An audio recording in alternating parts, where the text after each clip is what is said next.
इमरान मसूद ने फिर कहा क्या है, अखिलेश यादव पर हमला बोला है कि वो राम मंदिर चोरी और ऐसे विवादों पर तो बोलते हैं, लेकिन मुसलमानों की मस्जिदें, मज़ारें लगातार गिराई जा रही हैं, उस पर उनके बोल नहीं फूटते।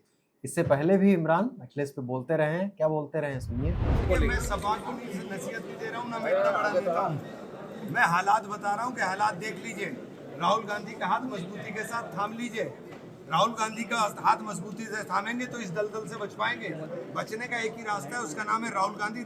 हाथ थाम लीजिए राहुल गांधी का मजबूती से, तभी इनसे पार पा पाएंगे, इसके अलावा नहीं रास्ता है। तो आपने सुना होगा कि इमरान मसूद जो कि सहारनपुर से सांसद हैं और उत्तर प्रदेश की सियासत में कांग्रेस जिस स्थिति में है, उनका कद इस समय बड़ा हो गया है। वो लगातार अखिलेश यादव पर जो हमले कर रहे हैं वो महज इत्तेफाक हैं, उनकी अपनी स्थानीय राजनीति है या कोई सिस्टमैटिक पैटर्न है। अगर आप देखेंगे तो संसद भवन से, पार्लियामेंट से उनको फॉलो कीजिए और लगातार उनके बयान सुनिए तो आपको लगेगा कि ये कोई सिस्टमैटिक पैटर्न है। उन्होंने फिर अभी ताज़ा एक मीडिया चैनल से बात करते हुए उन्होंने ये कहा कि मस्जिद गिराई जा रही हैं, मज़ारें गिराई जा रही हैं, अवैध कब्जे नहीं हटाए जा रहे हैं, मुसलमानों की मस्जिदें तोड़ी जा रही हैं, लेकिन उस पर अखिलेश यादव का मुंह नहीं खुलता है। उन्होंने तमाम सारे मुद्दों का जिक्र किया कि ऐसे ऐसे मुद्दों पर वो नहीं बोलते हैं, राम मंदिर चोरी पर बोलते हैं। इससे पहले भी इमरान बोल चुके थे कि हमने तो 170 ए ग्रेड की सीटें, ए ग्रेड की सीटें मतलब जिस पर पार्टी ये सोच रही है कि हमारी जीत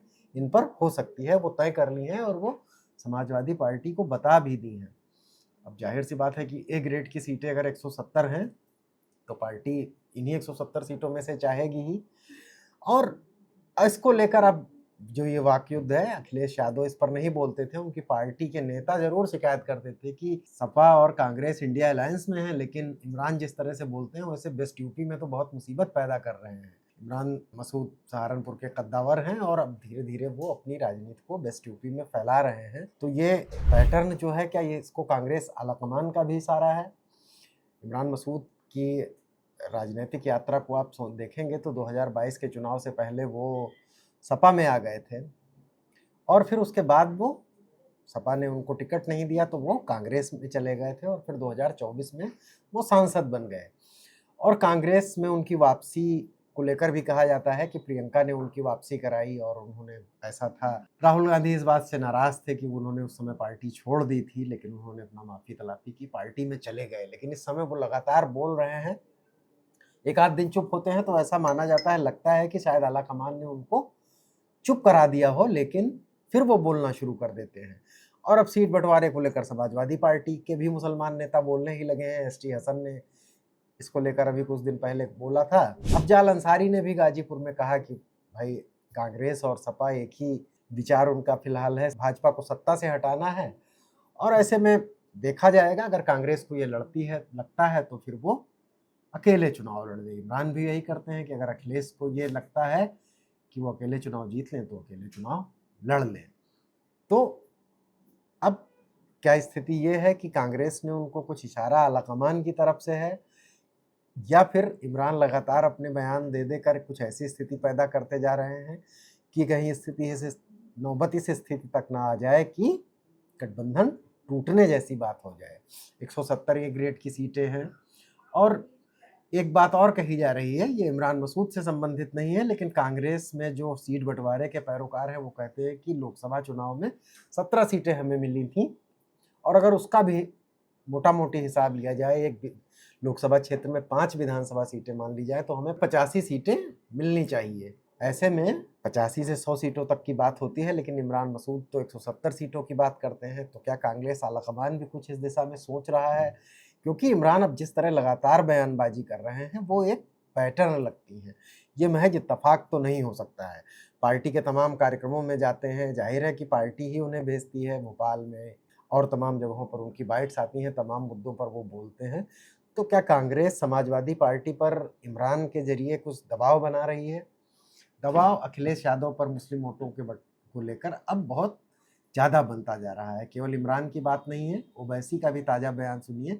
मोहन यादव के मुख्यमंत्री बनने के बाद ज़मीन खरीदने की जो खबर इंडियन एक्सप्रेस ने छापी, उस पर अखिलेश ने जिस तरह की सफाई दी वो कुछ इस तरह की थी कि मोहन यादव को भाजपा हटाना चाहती है और इसलिए उन पर ऐसे आरोप लगा रहे हैं। इस बात को लेकर असदुद्दीन ओवैसी ने भी एक ट्वीट लिखा कि देखिए, अखिलेश मुसलमानों के मुद्दों पर तो कुछ नहीं बोलते हैं, लेकिन मोहन यादव और अखिलेश यादव भाई भाई, उन्होंने यादव यादव समीकरण जोड़ के उन पर हमला किया और समाजवादी पार्टी के समाजवाद को उन्होंने कहा कि ये यादव समाजवाद है। तो ओवैसी भी यहाँ पर एक फैक्टर हैं जो कि मुसलमानों के लिए कोशिश कर रहे हैं, गठबंधन की संभावनाएं तलाश कर रहे हैं।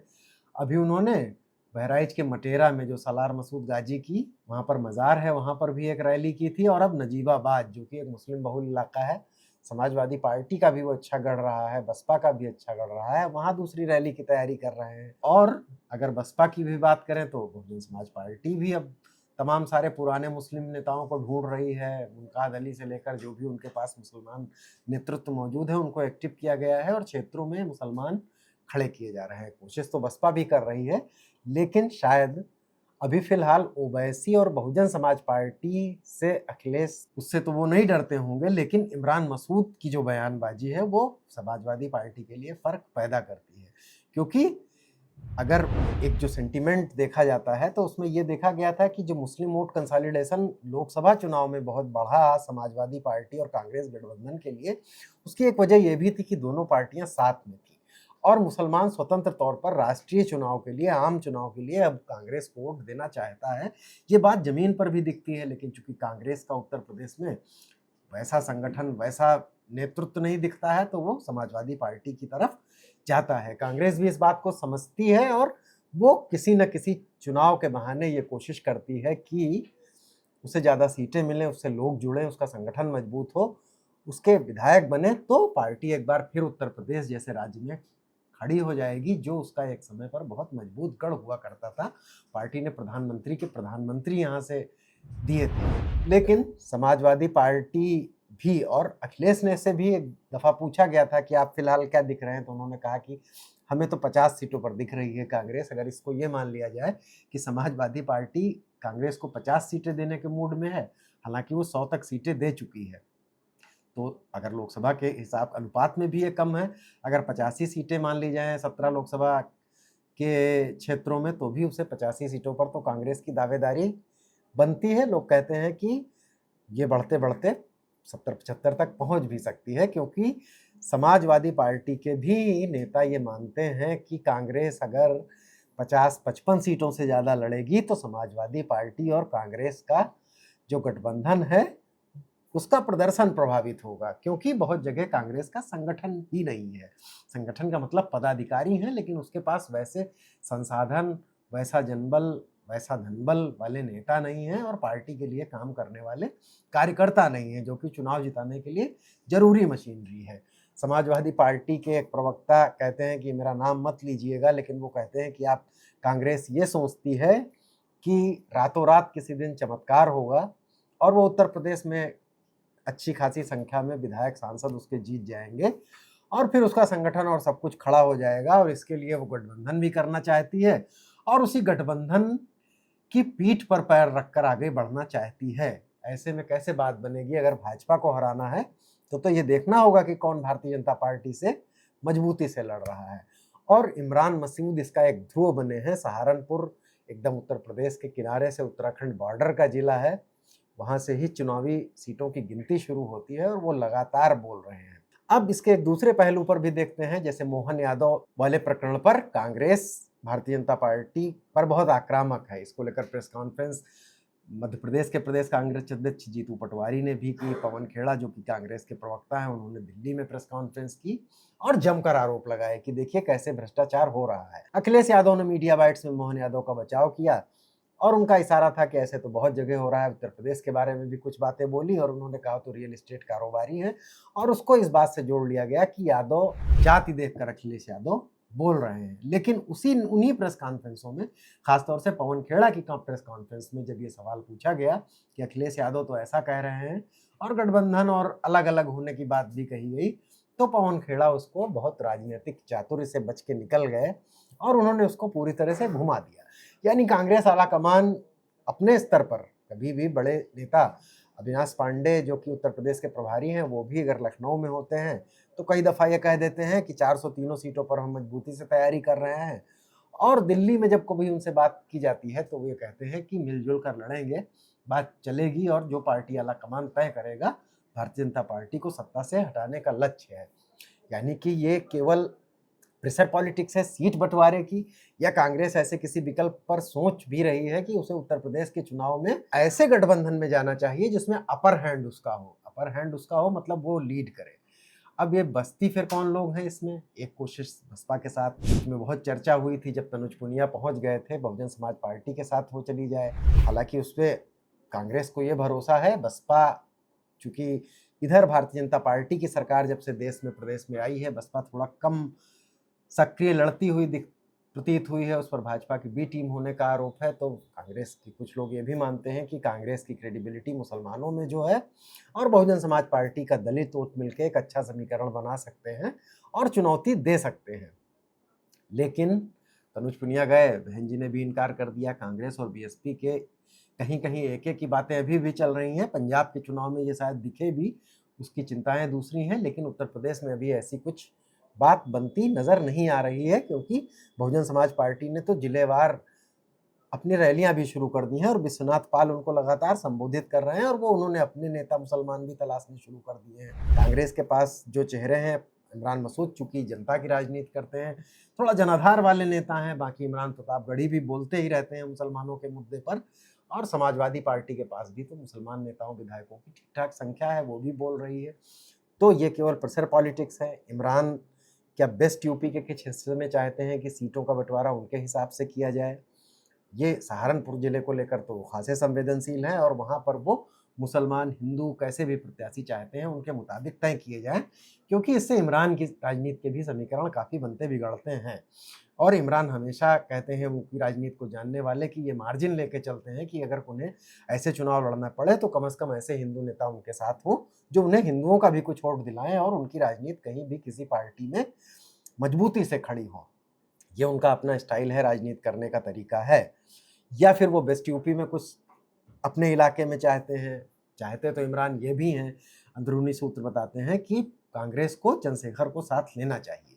अब इस सूरत में वो ये भी दबाव बना रहे हैं कि अखिलेश से ये बात करनी चाहिए, बना सकते हैं, बना रहे हैं मतलब, और अखिलेश से बात करके समाजवादी पार्टी के जो भी इंडिया गठबंधन के हिस्से में सीटें दी जाएं उसमें ये सीट उस हिसाब से सीटें छोड़ी जाएं कि चंद्रशेखर भी उसमें एडजस्ट हो जाएं, और अगर चंद्रशेखर इस गठबंधन में एडजस्ट हो गए तो फिर हम इन इलाकों में अच्छा प्रदर्शन कर देंगे। पार्टी नेताओं को उन्होंने क्या बताया है ये देखने वाली बात होगी, लेकिन सहारनपुर से इमरान की जीत और नगीना से चंद्रशेखर की जीत, फिलहाल 2 एग्जाम्पल तो उनके पास बताने के लिए है ही हैं।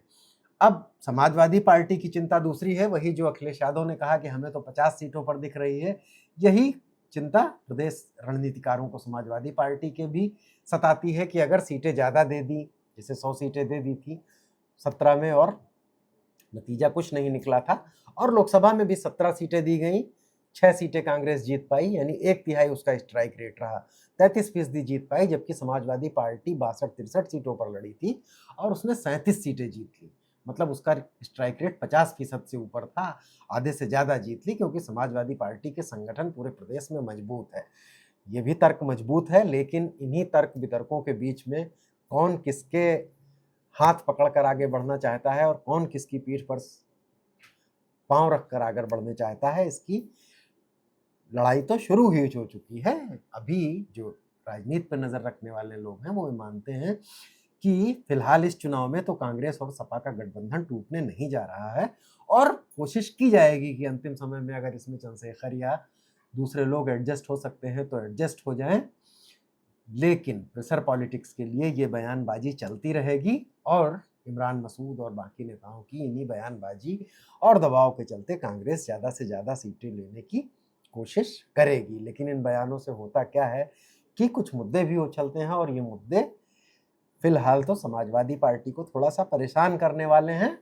लेकिन इसके लिए जैसे लोग कहते हैं कि अखिलेश यादव की पार्टी बड़ी है, उनको बड़ा दिल दिखाना चाहिए और सबको एडजस्ट करना चाहिए, जैसे भारतीय जनता पार्टी करती है। इस तरह के भी उदाहरण दिए जाते हैं।